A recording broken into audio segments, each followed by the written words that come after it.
ദേവേട്ടാ, കണ്ണു തുറക്ക് പ്ലീസ്. ജെന്നിയുടെ കണ്ണുകൾ നിറഞ്ഞൊഴുകി. ശ്രീ വല്ലാത്തൊരു ഭാവത്തിൽ അവളെ നോക്കി. അപ്പോ നിനക്ക് കരയാനും അറിയാം അല്ലേടി? അവൾ കത്തുന്ന മിഴികളോടെ അവനെ നോക്കി. നീയൊക്കെ മനുഷ്യൻ തന്നെയാണോ? ഒരു പാവത്തെ ഇങ്ങനെ ദ്രോഹിക്കാൻ എങ്ങനെ കഴിയുന്നു? ഇവനെ ഞങ്ങൾ അങ്ങോട്ട് പോയി ദ്രോഹിച്ചോ? ഇല്ലല്ലോ. ഇവൻ ചാകാനായിട്ട് ഇങ്ങോട്ട് വലിഞ്ഞു കയറി വന്നതല്ലേ? ദേവേട്ടാ, ദേവേട്ടാ. ജെന്നി വേദനയോടെ അവനെ നോക്കി. വെറും നിലത്ത് കമിഴ്ന്ന് കിടക്കുന്ന വസുദേവ്. അവളുടെ മനസ്സിലേക്ക് അവനെ ആദ്യമായി കണ്ട നിമിഷം ഓടിയെത്തി. ആ ഓർമ്മ അവളെ വല്ലാതെ വേദനിപ്പിച്ചു. വിഷ്ണു കയറുമായി വന്നതും ശ്രീ അവനെ വലിച്ചുയർത്തി ജെന്നിയുടെ അരികിലായി തൂണിൽ ബന്ധിച്ചു. ജെന്നിക്ക് എന്തു വേണമെന്നറിയാത്തൊരവസ്ഥ. മൈൻഡ് ആകെ ബ്ലാങ്ക് ആയതുപോലെ. കണ്ണുകൾ മാത്രം നിറഞ്ഞൊഴുകുന്നു. തന്നെ രക്ഷിക്കാൻ വന്നിട്ട് സ്വയം ആപത്തിലായല്ലോ എന്നവൾ വേദനിച്ചു. അവൾക്കൊന്നും ആലോചിക്കാൻ പോലും കഴിഞ്ഞില്ല. വസുവിന്റെ മുഖം അവളെ അത്രമേൽ സ്വാധീനിച്ചു. ശ്രീ, വിഷ്ണു. പുറത്തുനിന്നും അശ്വിൻ വിളിച്ചതും അവർ വേഗം പുറത്തേക്ക് പോയി. ജെന്നി കസേര നിരക്കി അവന്റെ അടുത്തേക്ക് പാഞ്ഞു. അവൾ കാലുകൊണ്ട് അവന്റെ കാലിൽ തട്ടാൻ തുടങ്ങി. അവനൊരു ചലനവുമില്ലെന്ന് കണ്ടതും അവൾ അല്പം അമർത്തി അവന്റെ കാലിൽ ചവിട്ടി. ആ എടി കോപ്പെ, പതിയെ. അവൻ ദേഷ്യത്തോടെ അവളെ നോക്കി. ജെന്നി അമ്പരന്ന് പോയി. എന്തോന്നടി ഇത്? ആ വായ അങ്ങ് അടച്ചു പിടിച്ചോ, ഈച്ച വല്ലതും കയറും. അപ്പോ ബോധം പോയില്ലേ? അതുണ്ടായിട്ട് വേണ്ടേ മോളെ പോകാൻ? അവനൊന്ന് ചിരിച്ചു. നിറഞ്ഞ കണ്ണുകളോടെ അവൾ പുഞ്ചിരിച്ചു. നീ ഇങ്ങോട്ട് നീങ്ങിയതുപോലെ തന്നെ ഒന്ന് തിരിഞ്ഞേ. നിന്റെ കയ്യിലെ കെട്ടഴിക്കാൻ പറ്റുമോ നോക്കാം. അവൾ പെട്ടെന്ന് നിരങ്ങാൻ തുടങ്ങി. അവൻ കാലെത്തിച്ച് അവളുടെ കയ്യിലെ കെട്ടഴിക്കാൻ ശ്രമിച്ചു. ഇടി വടയക്ഷി, ഞാൻ നിന്റെ കട്ടഴിച്ച നീ എന്നെ ഇവന്മാർക്കിട്ടു കൊടുത്തിട്ട് മുങ്ങുവോ? അവൾ അവനെ കൂർപ്പിച്ചു നോക്കി. അല്ല, നീയല്ലേ ആള്? വിശ്വസിക്കാൻ ഇത്തിരി പ്രയാസമുണ്ടേ. അവൻ കുസൃതി ചിരിയോടെ പറഞ്ഞുകൊണ്ട് അവളുടെ കയ്യിലെ കെട്ട് ലൂസാക്കി. ഡി പൂത്താങ്കിരി, നോക്കിയിരിക്കാതെ കൈ ലൂസാക്ക്. വിരൽ കൊണ്ടഴിക്ക്, കെട്ട് ലൂസായിട്ടുണ്ട്. അവൾ അതുപോലെ ചെയ്തു. അവളുടെ മുഖം വിടർന്നു. കെട്ടഴിച്ചു മാറ്റി അവൾ എണീറ്റു. അവൾ വാതിലേക്ക് എത്തി നോക്കി. ഓ, നോക്കി നിൽക്കാതെ അഴിക്കടി. എണീറ്റ് നിന്നാലേ അവന്മാർക്കിട്ട് രണ്ടെണ്ണം പൊട്ടിക്കാൻ കഴിയൂ. ഇല്ലെങ്കിൽ ഞാൻ കാത്തു സൂക്ഷിച്ച എന്റെ ബോഡി അവന്മാർ ഇടിച്ചു പിഴിയും. പിന്നെ ഇപ്പോ സ്റ്റണ്ട് ടൈം അല്ലേ? അവന്മാർ നല്ല ടൂൾസും കൊണ്ടാ വന്നേക്കുന്നേ. ഈ സ്റ്റീൽ ബോഡിയും കൊണ്ട് ചെന്ന് കയറി കൊടുത്താ മതി. അവന്മാർ കൈത്തരിപ്പങ്ങ് മാറ്റും. ഞാൻ കണ്ടം വഴി ഓടും. പിന്നെ ഞാൻ കളഞ്ഞിട്ട് പോയി എന്നൊന്നും പരാതി പറഞ്ഞേക്കല്ലേ. എനിക്ക് എന്നെ സംരക്ഷിച്ചല്ലേ പറ്റൂ. എടി ഭയങ്കരി, അപ്പോ നിന്റെ കരച്ചിലൊക്കെ നാടകമായിരുന്നു അല്ലേ? അതിന് ഞാനെപ്പോ കരഞ്ഞു? ഞാനോ? എപ്പോ? എന്ന മട്ടിൽ അവൾ അവനെ നോക്കി.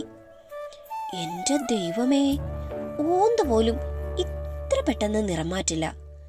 അവന്റെ അമ്പരപ്പ് നിറഞ്ഞ മുഖം കണ്ട് ചിരി മറച്ച് അവൾ അവന്റെ കയ്യിലെ കെട്ടഴിച്ചു.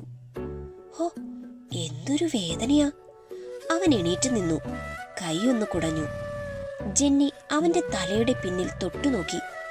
അയ്യോ എന്റെ അമ്മേ! അവൾ ഞെട്ടിപ്പോയി. എന്താടി ഉണ്ടക്കണ്ണി?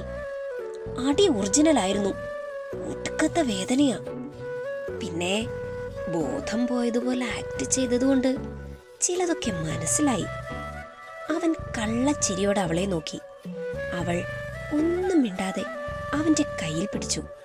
പിന്നെ വാതിലേക്കൊന്ന് എത്തി നോക്കി. പെട്ടെന്ന് പിന്നിലൂടെ അവനെയും കൊണ്ട് ഓടി. അയ്യോ, നീതേ എവിടേക്കാ പോകുന്നേ? മുന്നിലൂടെ പോയാലേ ബുള്ളറ്റിന്റെ അടുത്തെത്താൻ കഴിയൂ. എനിക്ക് ഈ വഴി അറിയില്ലാട്ടാ. എനിക്കറിയാം, ഇങ്ങോട്ട് വന്നാ മാത്രം മതി. അവൾ അവനെയും കൊണ്ട് മുന്നിൽ കണ്ട വഴിയേ ഓടാൻ തുടങ്ങി. എന്താടാ വിളിച്ചു കൂവിയത്? ഡാ, ഹരി വിളിച്ചു. ഞാനെടുത്തില്ല. നിന്റെ ഫോണല്ലേ? ഞാനെടുത്താ അവന് ഡൗട്ട് തോന്നില്ലേ? ഇത്രയും ബുദ്ധിയൊക്കെ ഉണ്ടായിരുന്നോ?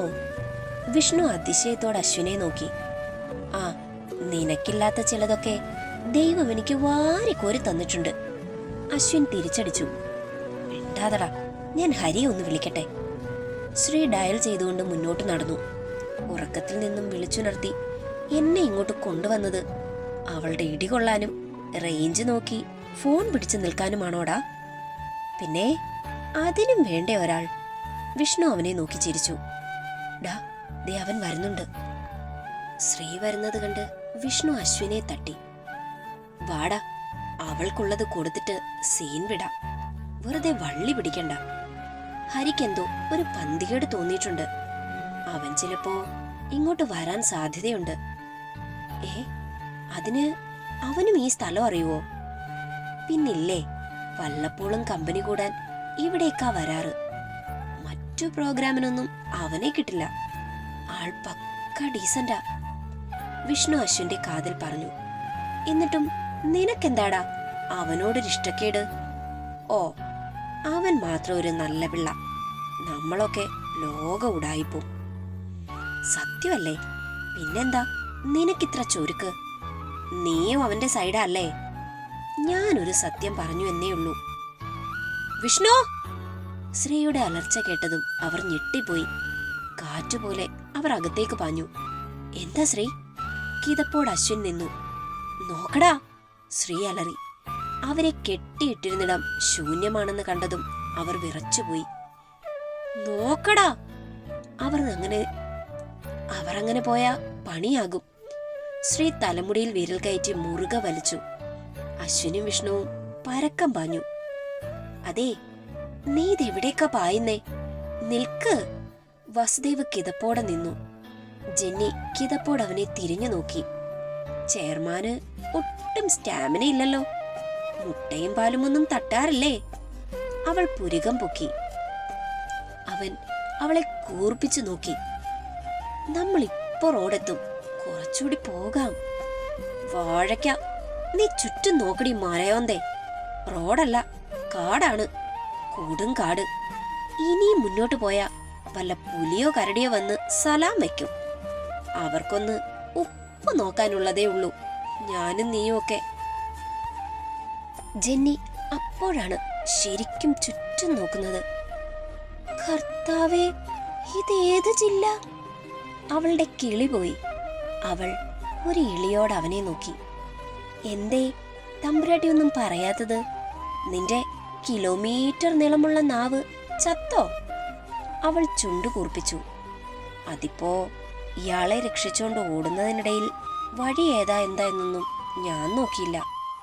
മുന്നിൽ തെളിഞ്ഞ ഏതൊക്കെയോ വഴിയിലൂടെ അങ്ങ് പാഞ്ഞു. അതൊരു തെറ്റാണോ? ഏയ്, ഒരു തെറ്റുമില്ല. തെറ്റു മുഴുവൻ എന്റെയാ. മുന്നും പിന്നും നോക്കാതെ ഞാൻ നിന്റെ ഒപ്പം ഓടിയില്ലേ? അതാ ഞാൻ ചെയ്ത തെറ്റ്. നിന്റെ പാച്ചിൽ കണ്ടപ്പോ ഞാൻ കരുതി നിനക്ക് ഈ വഴി നിശ്ചയമുണ്ടെന്ന്. വനം മാറി കൊടും വനമായപ്പോ മനസ്സിലായി നീ പുലിയുടെ അണ്ണാക്കിലേക്കുള്ള യാത്രയാണെന്ന്. ഇനിയും ബ്രേക്കിട്ടിലെ പെട്ടുപോകുമെന്ന് എന്റെ മനസ്സ് പറഞ്ഞു. ഓഹോ, അപ്പൊ ഇയാളുടെ മനസ്സിന് ഇത്തിരി മുൻപേ അത് പറഞ്ഞുകൂടായിരുന്നോ? എന്നിട്ടിപ്പോ എന്റെ മെക്കിട്ട് കേറിക്കോ. ഇയാളും ഇയാളുടെ ഒരു പൊട്ട മനസ്സും. അവൾ മുഖമേറ്റി. ദൈവമേ, ഇതേത് ഐറ്റം? മുകളിൽ നിന്നും എന്തോ ശക്തിയിൽ പതിച്ചതും ജെന്നി ഞെട്ടിത്തരിച്ചു. അവൾ ഒറ്റച്ചാട്ടത്തിന് അവനെ ഇറുകെ പുണർന്നു. അവന്റെ നെഞ്ചിൽ അവൾ മുഖം ഒളിപ്പിച്ചു. അവന്റെ ശരീരം വിറച്ചുപോയി. അവളുടെ നിശ്വാസം നെഞ്ചിൽ തട്ടുമ്പോ അവൻ വല്ലാത്തൊരവസ്ഥയിലെത്തി. അവൻ പരവേശത്തോടെ നിലത്തേക്ക് നോക്കി. ഒരു ചുള്ളിക്കമ്പാണെന്ന് കണ്ടതും അവന്റെ ചുണ്ടിൽ പുഞ്ചിരി വിരിഞ്ഞു. ആഹാ, ഒടുക്കത്തെ ധൈര്യമാണല്ലോ. സ്റ്റേജിലെ പെർഫോമൻസ് ഒക്കെ കണ്ടപ്പോ ഞാൻ കരുതി ഇയാൾ പുലിയാണെന്ന്. ഇതിപ്പോ... അവൾ പെട്ടെന്ന് അവനിൽ നിന്നും അടർന്നു മാറി. ചമ്മലോടെ നിലത്തേക്ക് നോക്കി. നാശം, ഈ ചുള്ളിക്കമ്പ് വീണതിനാണോ ഞാൻ ഇത്രയും ഭയന്നത്? ശേ, ഇനി ഇങ്ങേറെ മുഖത്ത് എങ്ങനെ നോക്കും? ഓ പിന്നെ, ഇതിലിപ്പോ എന്താ ഇത്ര നാണിക്കാൻ? ഈ കാടിനുള്ളിൽ ആരായാലും ഒന്ന് ഭയക്കും. ഞാനും അത്രേ ചെയ്തുള്ളൂ. അവൾ അവനെ നോക്കി. അതെ, ധൈര്യമൊക്കെ വേണ്ടുവോളം ഉണ്ട്. പിന്നെ ഇതിപ്പോ ഈ കാട്ടിൽ പെട്ടെന്നൊരൊച്ച കേട്ട ആരാ ഞെട്ടാത്തത്? ഞാനും ഞെട്ടി, അത്രയുള്ളൂ.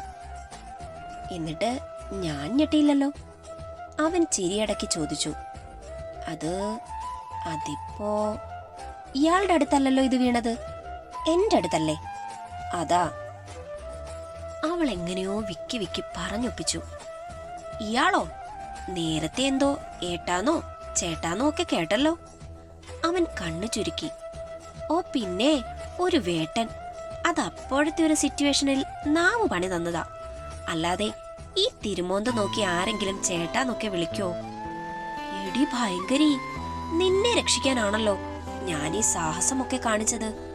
നീ കുറച്ചു സമയം കൂടി അവന്മാരുടെ കസ്റ്റഡിയിലിരുന്നെങ്കിൽ സഹിക്കാൻ കഴിയാതെ അവന്മാർ തന്നെ തിരിച്ചുകൊണ്ട് വിട്ടേനെ. അവൻ പറഞ്ഞതും അവൾ മുഖം വീർപ്പിച്ചു. ഓ, ഞാൻ ഇയാളോട് ഹെൽപ്പ് ചോദിച്ചോ? ഹെൽപ്പൊന്നും ചോദിച്ചില്ല.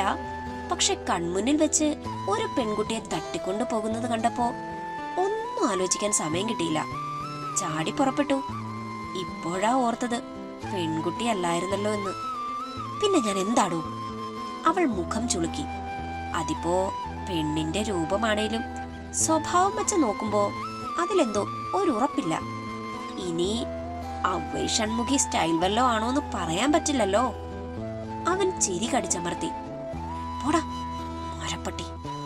അവൾ പല്ല് കടിച്ചു പിടിച്ചുകൊണ്ട് തിരിഞ്ഞു. അല്ല, അവന്മാരെ എടുത്തിട്ട് ചാമ്പ്യതിനാണല്ലോ അവന്മാർ പണി തരാൻ വന്നത്.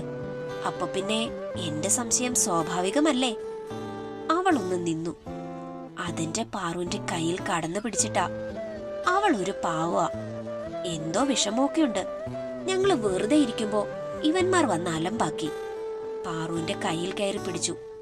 അവൾക്ക് വേദനിച്ചു. അതാ ഞാൻ പൊട്ടിച്ചത്. അപ്പോ അവന്മാർ ഞങ്ങളെ തടയാൻ നോക്കി.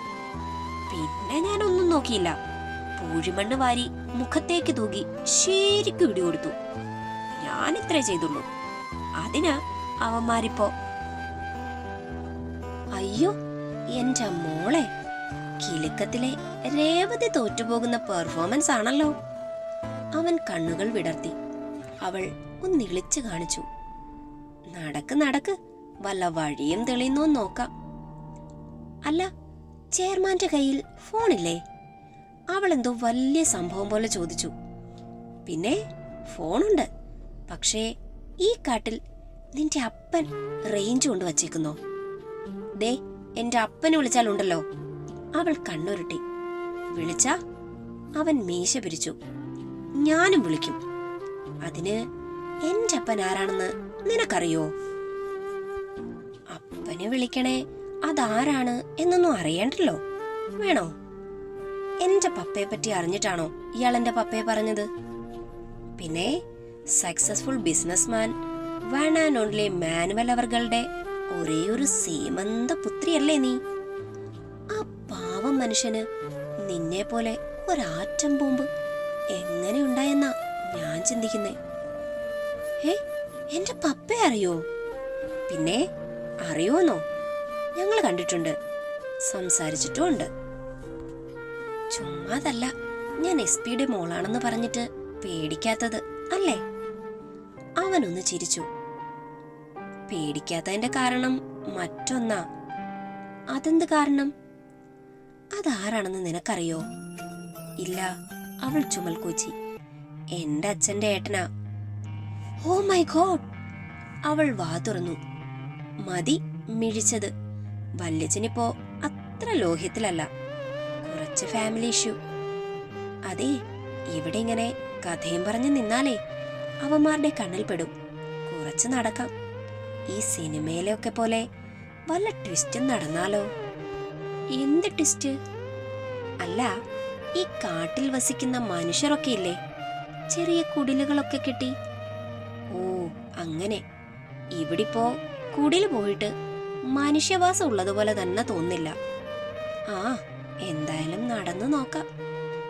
അവൻ മുന്നേ നടന്നതും അവൾ പെട്ടെന്ന് അവന്റെ കയ്യിൽ പിടിച്ചു. അവൻ അവളെ മൊത്തത്തിലൊന്ന് അമ്പരന്ന് നോക്കി. എന്തേ, പേടിയുണ്ടോ? പേടിയോ? എനിക്കോ? നെവർ.